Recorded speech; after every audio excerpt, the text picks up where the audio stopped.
आपके साथ आस्था कौशिक और आप देख रहे हैं महाबहस। उत्तर प्रदेश की सबसे बड़ी बहस में आज होगी बात, दंगे थे बहाना, क्या हिंदू ही निशाना। लेकिन उससे पहले देखिए आज के पॉलिटिकल पंच।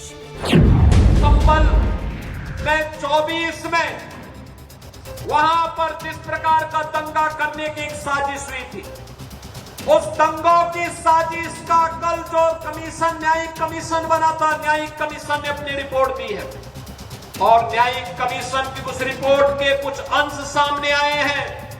कैसे समाजवादी पार्टी और कांग्रेस के समय में चुन चुन करके हिंदुओं को निशाना बनाया जाता था। ये रिपोर्ट गलत है।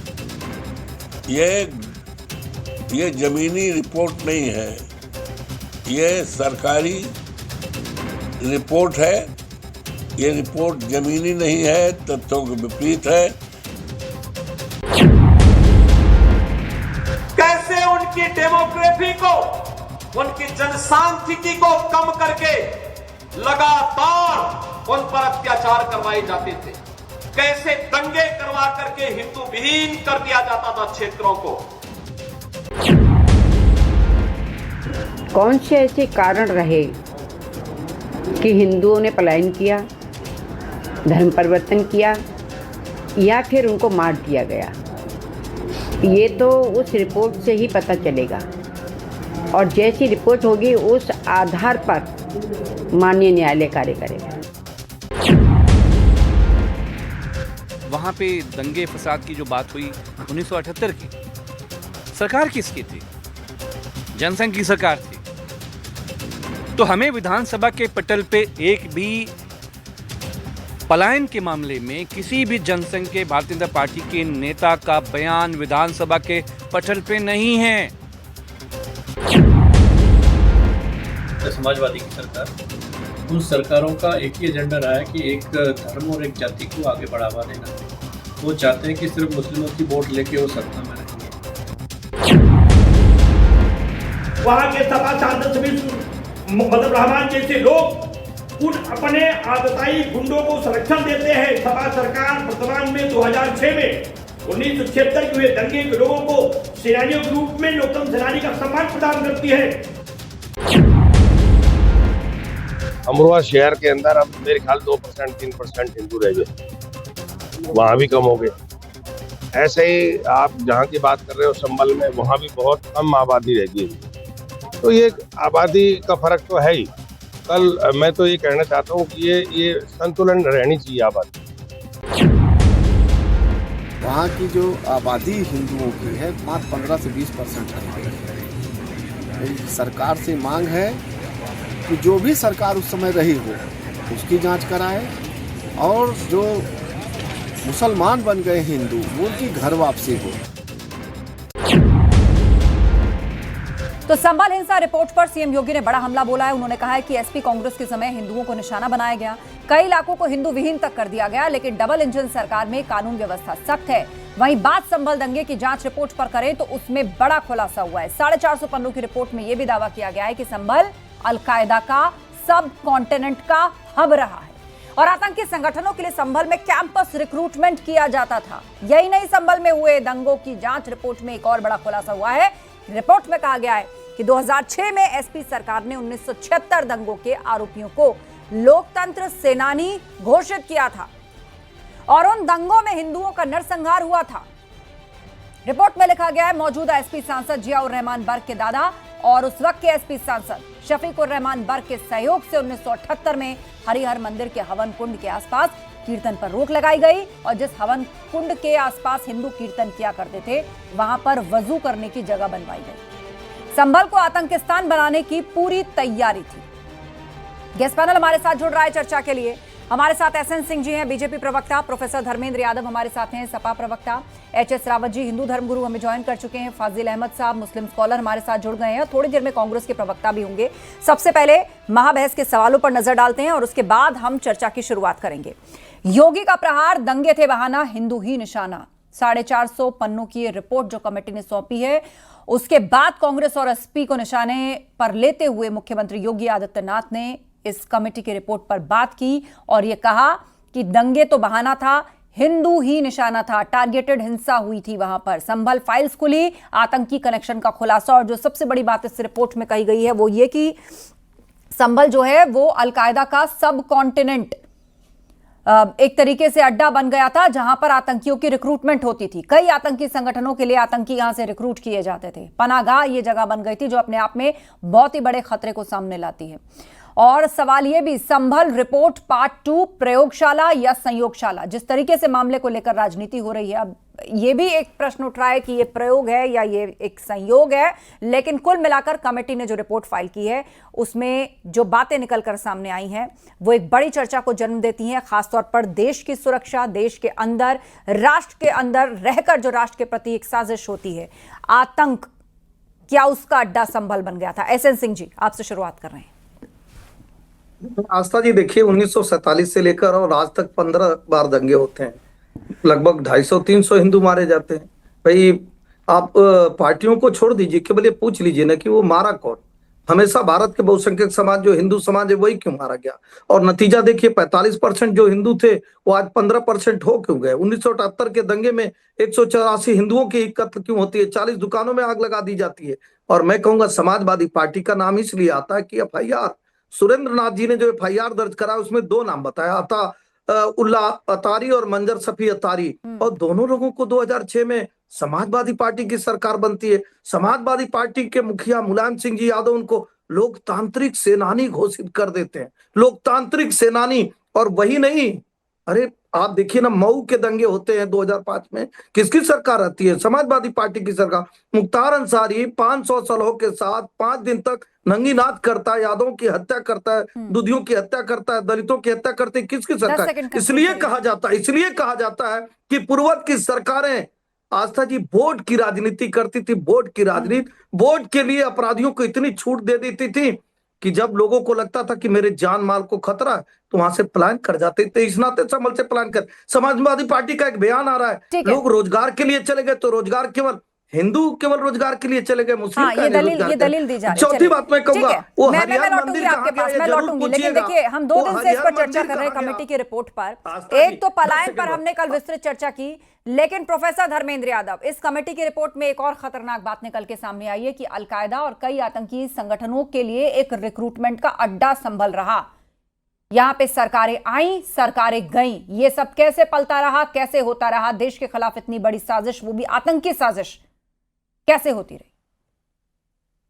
आस्था जी, उत्तर प्रदेश में भाजपाइयों और उनके संगी साथियों द्वारा जो पलायन का प्रोपेगेंडा फैलाया जा रहा है, वो दरअसल बीजेपी सरकार की, उत्तर प्रदेश की बीजेपी सरकार की, योगी सरकार की 9 साल की नाकामी को दर्शाता है कि 9 साल में उन्होंने कुछ नहीं किया, इसलिए इन्हें पलायन का प्रोपेगेंडा चलाना पड़ रहा है।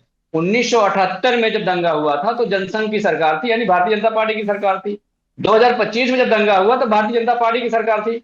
इसका मतलब जो दंगाई वो भाजपाई है, जो भाजपाई वो दंगाई है। ये भाजपा का असली चरित्र है। अगर भारतीय जनता पार्टी की होगी सरकार कुछ कर लेती तो मानसिक स्तर पर, इसका मतलब अगर आप समझना चाहें तो इसका मतलब क्या हुआ कि भाजपा लोगों में विश्वास नहीं जीत पाई, इसलिए पलायन हुआ। अगर लोगों में विश्वास जीत लेती तो शायद पलायन रुक जाता। अगर सामाजिक सौहार्द को कानून के माध्यम से बना पाती तो शायद हो सकता है कि पलायन रुक जाता। नहीं, उसमें तुष्टीकरण का भी जिक्र है कि तुष्टीकरण की राजनीति के चलते वहां पर असुरक्षित महसूस किया गया, वहां पे माहौल ऐसा खड़ा कर दिया गया, उनके पास शिकायत करने की कोई जगह नहीं बची। और सोचिए, जहां हवन कुंड था वहां वजू खाना बना दिया गया, जिसमें शफीकुर रहमान बर्क साहब का नाम आया। अब मेरी बात सुन लीजिए, बहराइच का दंगा हुआ, भारतीय जनता पार्टी के नेता ने खुद बताया कि ये भारतीय जनता पार्टी द्वारा प्रायोजित दंगा है। मुजफ्फरनगर का जो दंगा हुआ उसमें भारतीय जनता पार्टी खतौनी विधायक विक्रम सैनी एक अकेले अभियुक्त हैं जिन्हें 2 साल से ज्यादा की सजा हुई है। तो भारतीय जनता पार्टी का और दंगों का पुराना रिश्ता है। भारतीय जनता पार्टी जब आर्थिक मसले पर फेल होती है तो दंगे का सहारा लेती है, पलायन का प्रोपेगेंडा चलाती है। एसएन सिंह जी, 20 सेकंड, उसके बाद मैं बाकी के मेहमानों का रुख करूंगा, ठीक है? ये दंगों का इल्जाम एक दूसरे के ऊपर डाला जा रहा है। एसएन सिंह जी, हमें लगता है जो लोग राजनीतिक फायदे के लिए अपनी मां को भी गाली दिलवाते हैं, उनका कोई नैतिक अस्तित्व बचता है? जो डिबेट करनी है, कांग्रेस की सरकार थी, 62 में चंद्रभानु गुप्ता थे, 1980 में बनारसी दास थे। और जब आप कह रहे हैं ना, राम नरेश यादव जी थे, जनता पार्टी की सरकार थी, लेकिन कुछ मुलायम सिंह जी कोई नहीं 90 में डिस्कशन नहीं मुलायम बनता सिंह जी, उनका। ठीक है। 95 में अब आपने मुलायम सिंह जी। आपने सीधा सीधा ये कहा ना कि भाई तकलीफ हो गई ना, दंगों के लिए तकलीफ जिम्मेदार हो गई ना भाजपा है धर्मेंद्र जी। क्योंकि मुद्दों पर बात नहीं करना चाहती। SN Singh ji 10 second complete करें। 10 सिर्फ 10 सेकंड। धर्मेंद्र जी से पूछिए ना, 90 में किसकी सरकार थी? मुलायम सिंह जी इनके पार्टी के नहीं थे क्या, या पार्टी से नाम हटा दिए? 95 में किसकी सरकार थी? मुलायम सिंह जी मुख्यमंत्री नहीं थे क्या? और मैंने पूछा अभी 2006 में मुलायम सिंह, जिसको लोकतांत्रिक सेनानी घोषित कर रहे थे, उसका नाम FIR में था कि नहीं मंजर साकी? दरअसल हमने पूछा, मुजफ्फरनगर के दंगे का कारण भी पूछा। मुजफ्फरनगर के दंगे में भी आप देखी होंगी 2013 में होता है, किसकी सरकार थी? ठीक है, चलिए मैं आप दोनों को रोकना चाहूंगी। 3 पैनलिस्ट और हैं, उनकी भी बात सुन लेते हैं, पार्टी की सरकार फिर लौटेंगे। ठीक है, एक धर्म सेकंड। के साथ एसएन सिंह खड़ी जी हो जाती, ओके, हिस्सा धर्मेंद्र आते, जी ओके, वहां से प्लीज लोगों का स्टे पलायन हो प्लीज जाता स्टे है, क्वाइट जहाँ फॉर अ सरकार मोमेंट। सुरक्षा देने में 3 नाकाम है। पैनलिस्ट और हैं, उनकी भी बात आने दीजिए। एचएस रावत जी हमारे बीच में, हिंदू धर्मगुरु। इसके अलावा सुधांशु वाजपेयी जी भी जुड़ गए, कांग्रेस के प्रवक्ता, उनका रुख कर लेते हैं। सुधांशु वाजपेयी जी, सवाल यही आ रहा है कि जिस तरीके से इस मुद्दे पर एक तरफ तो कोर्ट में मामला चल रहा है, एक तरफ कमेटी है जिसने रिपोर्ट सौंपी है, और तीसरी तरफ इस पर राजनीति भी हो रही है। ये संयोगवश हो रहा है, ये प्रयोगवश हो रहा है? ये बिल्कुल प्रयोगवश हो रहा है, इसमें कोई संदेह नहीं। ये दंगा ही राजनीतिक प्रयोग। अगर इस सरकार में ये दरअसल मतलब कह सकते हैं कि राजनीति प्रायोजित दंगा, सरकारी दंगा था। इसमें जो पूरी प्रक्रिया पहले दिन से स्क्रिप्टेड थी कि ऐसा ऐसा होगा, उसके बाद गोलियां चलवानी, उसके बाद ऐसा करना है। दरअसल भाजपा सरकार अच्छा, पूरी तरह 53 में फेल भाजपा है। की अभी सरकार कुछ थी, दिन पहले रोजगार 58 में मेला भाजपा लगा की था, सरकार थी, 60 लाखों में लोग भाजपा की रोजगार सरकार मांगने थी, आए 90 थे, में उनको भाजपा की मिला क्या? सरकार थी। ये सब भाजपा की सरकार थी। प्लीज कहां से पढ़ लिख कर आते हैं भैया? बीच में मत कहां बोलिए, से पढ़ लिख कर आते हैं? मैंने बीच पूछा में मत मऊ में बोलिए, 2005 बीच में में, मत बोलिए। मऊ में 5 दिन, अरे आपको बताना तो पड़ेगा, बीच में जिस समय अवधि की आप जिक्र कर रहे हैं, जिस समय अवधि की आप जिक्र कर रहे हैं, अक्सर किसकी सरकार की सवाल पूछा जा रहा है, इसको स्पष्ट तो करना ही पड़ेगा ना, जो 45% स्पष्ट तो करना ही पड़ेगा ना इसको। 45% SN हिंदू एक कहाँ गए? सेकंड। बता दीजिए, बता हाँ, दीजिए, हिंदू कहाँ गए? सुधांशु हिंदू कहाँ गए? हिंदू कहाँ गए? एसएन सिंह जी बहुत साफ अरे बात है। मतलब आप नहीं, आपसी वाद विवाद अभी नहीं, अभी आपसी वाद विवाद नहीं। पहले आप ओपनिंग कमेंट्स अपने अपने। सुधांशु जी, सुधांशु जी, मुख्यमंत्री जी ने आज कहा कि अब बोलना तो छोड़ दीजिए, कोई कुछ नहीं कर पाएगा। एसएन सिंह जी, चुनौती देते हुए शांत रहिए आप, शांत रहिए एसएन सिंह जी। सुधांशु जी 20 सेकंड बात पूरी करिए। चुनौती देखिए, सीधी बात यह है कि इसमें सर्वे के लिए जिस तरीके से हुटिंग करते हुए जाती है, उसके बाद पुलिस की जो भूमिका रहती है, गोली चलाई जाती है, ये सब कुछ प्रायोजित था दरअसल। और आज जब रिपोर्ट आई है वो भी प्रायोजित है। अगर ऐसा है तो हम कह रहे हैं करवाइए ना जनगणना, जाति जनगणना क्यों नहीं करवा रहे? ये तो एक राजनीतिक आरोप हो गया कि ठीक है, आपकी विधानसभा पार्टी का की ये स्टैंड है कि आप इस रिपोर्ट को नहीं मान रहे, आप इस रिपोर्ट को खारिज कर रहे हैं, ये तो पॉलिटिकल बयान है, उसकी कोई वजह होनी चाहिए ना। अच्छा, अभी भी हाल ही में जो दंगे हुए उसमें जो फैक्ट फाइंडिंग सामने आई, क्या उसको लेकर आपका एतराज है? इतना सीसीटीवी वहां पर था, कितने लोगों के बयान है वहां पे, क्या उस पर आपको एतराज है? ये सरकारी दंगा था, इसमें जो भी हुआ वो सरकार प्रायोजित है, क्योंकि सरकार सारे मोर्चों पर नहीं, ये सब जो आप कह रहे हैं ना, ये तब तक केवल और केवल एक राजनीतिक आरोप की तरह लगेगा सुधांशु जी, जब तक आप कुछ फैक्ट्स नहीं रखेंगे, कोई फैक्ट्स नहीं रखेंगे। ठीक है, बहरहाल फाजिल अहमद जी, नहीं एक सेकंड, एसएन सिंह जी, 2 मेहमान और हैं, फाजिल अहमद जी, उसके बाद एचएस रावत जी, उसके बाद मैं डिबेट को ओपन करूंगी, आप लोग एक दूसरे को काउंटर कर सकते हैं, तब तक अपने पॉइंट्स तैयार रखिए। फाजिल जी बोलिए। 7 से 12 700 दंगे और सरकार सपा की। एक मिनट, एसएन जी रुकिए जरा। आस्था जी देखिए, ये लोग बिहार का इलेक्शन सुधांशु जी शांत रहिए, शांत रहिए। अच्छा, 78 में बिहार में अभी बहुत समय है मेरे पास। आपके 78 में बिहार में सुधांशु जी शांत रहिए आप, अभी बहुत समय मेरे पास। पीसीआर, मैं जिसका नाम लूंगी उसकी बात सुनवाई जाएगी। बोलिए फाजिल साहब। देखिए, इस कमेटी का कोई महत्व नहीं है, ये प्रोपोगंडा कमेटी है। अदालत में है मामला, सुप्रीम कोर्ट में है, और सुप्रीम कोर्ट ने कोई भी कमेटी नहीं बनाई है। न न्यायिक आयोग जांच कर रहा है, न्यायिक आयोग अपनी रिपोर्ट सबमिट करेगा कोर्ट को, सुप्रीम कोर्ट को। अभी राज्य सरकार तो उसमें पार्टी भी नहीं है। किसी भी केस में यदि राज्य सरकार पार्टी नहीं है तो वो कोई सी कमेटी कैसे बना सकती है? और कमेटी बना करके केवल प्रोपोगंडा पॉलिटिक्स करना है उनको तो करे। बिहार के इलेक्शन के लिए उनके पास कोई मुद्दा नहीं बच रहा है तो प्रोपोगंडा पॉलिटिक्स के लिए कमेटी आई है। रंगनाथ मिश्रा की कमेटी बनी थी 92 में दंगे की बंबई के अंदर, आज तक क्या हुआ? हजारों कमेटियां देश में बनी, कुछ नहीं होता है। इस कमेटी का कोई भी लीगल महत्व नहीं है। इसलिए लीगल महत्व नहीं है कि मामला सुप्रीम कोर्ट में, सुप्रीम कोर्ट ने न्यायिक आयोग की जांच करवा रही है। न्यायिक आयोग अपनी सीधे सुप्रीम कोर्ट को अपनी जांच रिपोर्ट सौंपेगी। 10 सेकंड तब तक कोई भी इसमें किसी कमेटी का कोई महत्व नहीं है। कोई राज्य सरकार कमेटी नहीं बना सकती और न राज्य सरकार उसमें पार्टी है। ठीक है, राज्य सरकार तो पार्टी भी नहीं है। एच.एस. रावत जी, इस कमेटी की रिपोर्ट तो क्या कमेटी को खारिज किया जा रहा है? आस्था जी, एक कहावत है, छाछ तो बोले ही बोले, छलनी भी बोले, जिसमें 36 छेद। यहां पर कांग्रेस के प्रवक्ता भी कह रहे हैं प्रायोजित था। अगर ये प्रायोजित था तो 84 में क्या था? वो भूल गए क्या 84 को? और अगर ये प्रायोजित था तो उस समय पर जब मुजफ्फरनगर के दंगे हुए थे और उस समय जितने भी मुसलमान जो वहां के दंगाई थे उनको वहां के डीएम और एसएसपी अरेस्ट करने के लिए उनके ऊपर पूरा की पूरा उन्होंने देखा कि ये क्रिमिनल लोग हैं, इन्होंने दंगा कराया है, वहां की पुलिस अरेस्ट करने जाती है और इधर मुलायम सिंह का फोन आता है कि इनको अरेस्ट मत करो, इनको लेकर के लखनऊ आओ, और हवाई जहाज से लखनऊ लेके जाते हैं और फिर वहां से ब्लैक सिक्योरिटी आती है उनके पास में।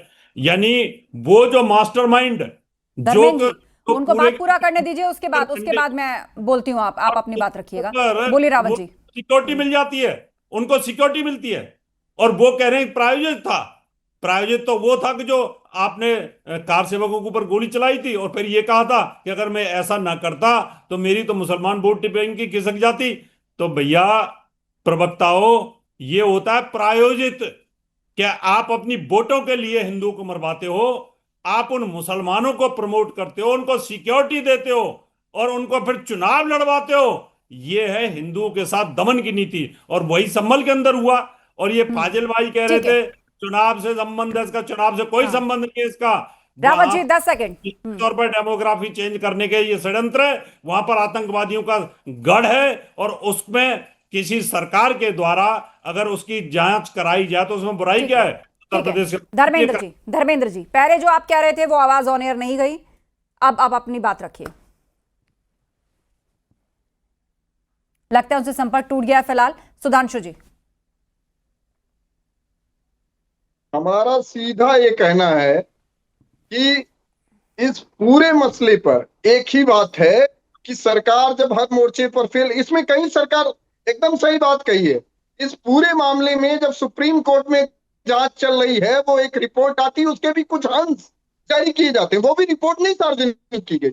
इसका मतलब सरकार पूरी तरीके से प्रोपेगेंडा कर रही है। इस देश में जहां भी जब भी दंगा होता है उसके पीछे आरएसएस और भाजपा के लोग होते हैं। सीधा सवाल, दंगे से किसको लाभ होता है? आरएसएस और बीजेपी को लाभ होता है। जब अपनी सरकार हर मोर्चे पर फेल हो गई तो इनके पास एक विकल्प बचा, करो, दंगा करो। बिहार का चुनाव आने वाला है, बिहार के प्रोपेगेंडा को लॉन्च किया जा रहा है।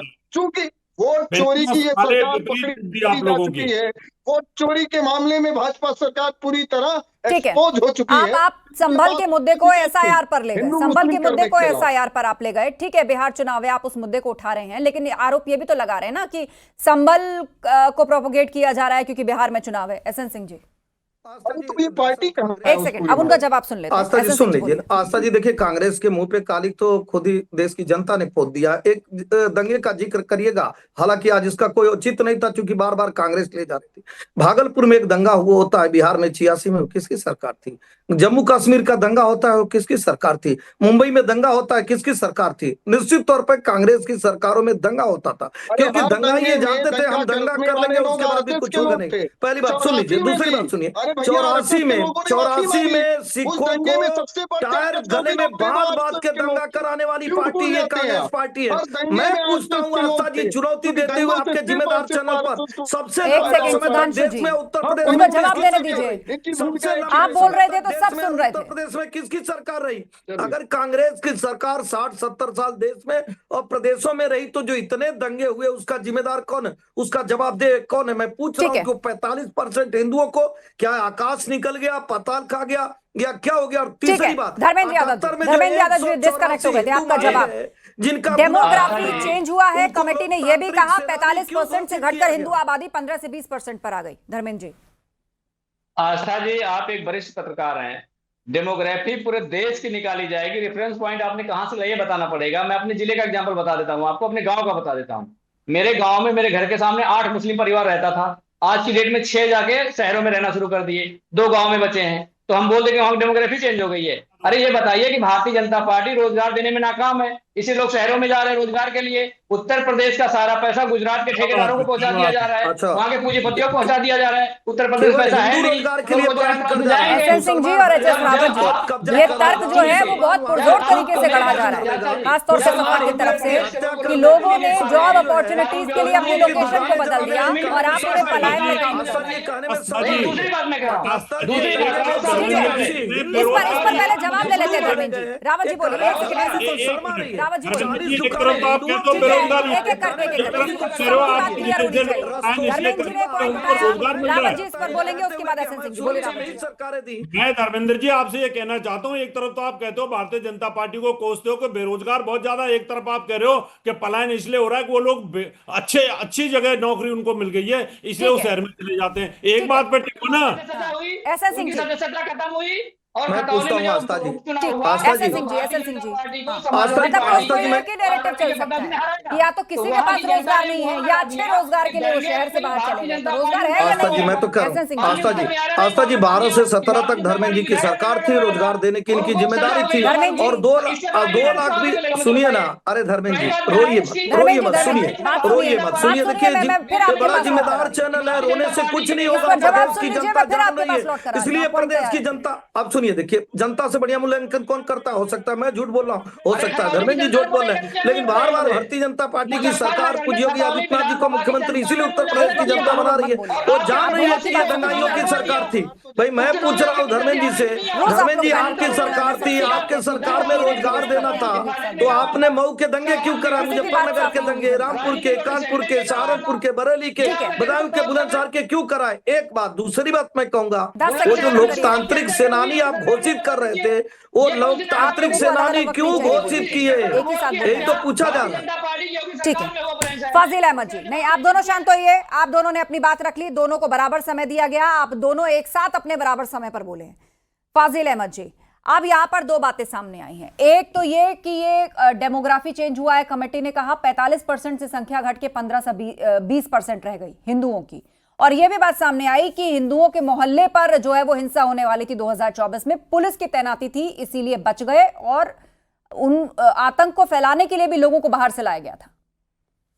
देखिए ये सब बातें तो आस्था जी न्यायिक आयोग जांच कर रहा है, उसकी रिपोर्ट आने दीजिए, वो जजेस की रिपोर्ट है। और ये जो अलकायदा को लेकर बात कही गई है कि एक समय पे रिक्रूटमेंट सेंटर बन गया था, आतंकियों को रिक्रूट करने का अड्डा, और पनागा ऊपर से संभल का, बहुत शर्म की बात है कि इन लोग सरकार में रह के ये बात करते हैं कि अलकायदा क्या कर रहे भाई, आपके अलकायदा यहां तक आ जा रहा है, आप कर क्या रहे, देश कैसे चला रहे, कि अलकायदा रामपुर तक पहुंच जा रहा है, लखनऊ तक पहुंच जा रहा है, ये सब पॉलिटिकल प्रोपेगेंडा है। एक बात मैं जरूरी कहना चाहता हूं जो एसएन सिंह ने कही कि राम भक्तों पर गोली मुलायम सिंह ने चलवाई, मैं मानता हूं कि मुलायम सिंह यादव ने गोली चलवाई, लेकिन दिल्ली में कौन था, मुख्यमंत्री किसके थे? वीपी सिंह की सरकार थी, अटल जी, आडवाणी अभी जिंदा है, पूछ ले जाके गोली किसने चलवाया, वो लोग दिल्ली में क्या क्यों नहीं मुलायम सिंह को बर्खास्त कर दिए? ठीक है, यदि वो सच्चे होते तो राम भक्तों पर जब गोली चली 29 तारीख को 2 बार गोली चली, अब आप राम भक्तों पे मत जाइए, किसी और ने बात नहीं उठाई है, यहाँ संभल पर आस्था जी जानते हैं, आस्था जी निश्चित तौर पे देश की जनता ने ये देखा कि कुछ ऐसी सरकारें तुष्टीकरण के लिए सिर्फ एक धर्म के साथ खड़ी हो जाती हैं, उन्होंने बड़ी पारदर्शी, ईमानदार, जवाबदेह जनता की सरकार भारतीय जनता पार्टी की सरकार बना दी, जिस सरकार में कोई दंगे नहीं होते हैं, सबके विकास के लिए कार्य होते हैं। दंगों की सरकार कांग्रेस की सरकार थी, 84 के दंगों को दुनिया ने देखा, और बहुत सारे दंगों को, 700 दंगों को समाजवादी पार्टी की सरकार ने देखा। ये पूछा जाता है कि भाई हिंदुओं की हत्या किसने की? धर्मेंद्र यादव सिर्फ यही बता दे, 184 जो हिंदू मारे गए, क्या चंद्रमा से, क्या अंतरिक्ष से कोई दूसरा यान आया और उनकी हत्या कहीं बता ही नहीं पा रहे हैं कि भाई 184 लोगों की 78 में हत्या क्यों हुई और किसने किया? 300 से अधिक हिंदू क्यों मारे गए संभल में? संभल के 45% हिंदू कहाँ चले गए? वो हरिहर मंदिर जो हमारे आस्था का केंद्र था, जो बाबरनामा में खुद लिखा हुआ है, ठीक है, बाबरनामा में खुद लिखा हुआ है कि वहाँ हरिहर मंदिर था, आपने विस्तार से बात बताई। ठीक, धर्मेंद्र यादव जी 20 सेकंड आपके पास, बोलिए। कानून व्यवस्था के लिए है कि नहीं कोई पैरामीटर? ये कानून व्यवस्था ही तो है कि हम मुख्तार अंसारी को छूट नहीं देते हैं। ये कानून व्यवस्था ही तो है कि अतीक अहमद को छूट नहीं देते हैं। कानून व्यवस्था तो था, अतीक अहमद जो है आके नोएडा में आईएएस के पति को, आईएएस के पिता को कुल मिलाकर संबल मुद्दे को लेकर राजनीति चरम पर है, लेकिन जो 450 पन्नों की रिपोर्ट सामने आई है उसमें कई दावे किए गए हैं और एक दावा जो सबसे खतरनाक बनकर उभर रहा है वो ये है कि संभल अलकायदा इंडिया सब कॉन्टिनेंट का हब भी रहा है। आतंकी संगठनों के लिए संभल में कैंपस रिक्रूटमेंट किया जाता था। आप सभी लोगों का धन्यवाद इस चर्चा में शामिल होने के लिए। और यही नहीं, संभल में हुए दंगे की जांच रिपोर्ट में एक और बड़ा खुलासा हुआ। इसमें कहा गया कि 2006 में एसपी सरकार ने 1976 दंगों के आरोपियों को लोकतंत्र सेनानी तक घोषित किया। कुल मिलाकर पक्ष और विपक्ष दोनों ही इस मुद्दे को लेकर एक दूसरे पर हमलावर हैं। महाबैस में इतना ही। खबरें जारी हैं, आप बने रहिए हमारे साथ।